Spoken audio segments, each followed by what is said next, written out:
If only I could take years on and off like clothes, unzip and shuck them to the floor.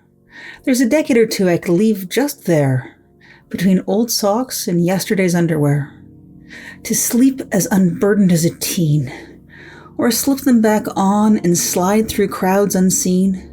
It's always nice to be able to pull out a little gravitas, but drop it off at home when you want to party, loose and fast, young and crass.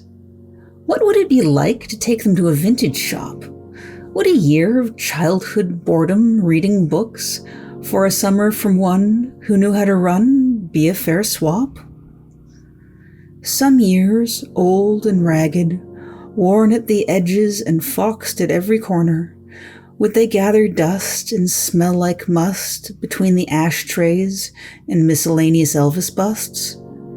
Do years, like stories, change in telling and retelling, warp as they change hands in buying and selling?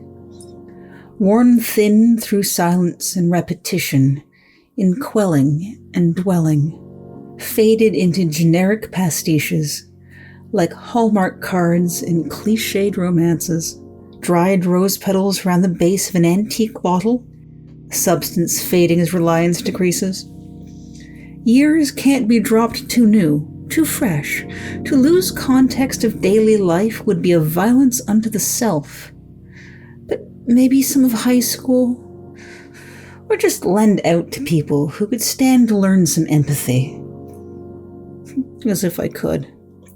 Not the ones that matter for that.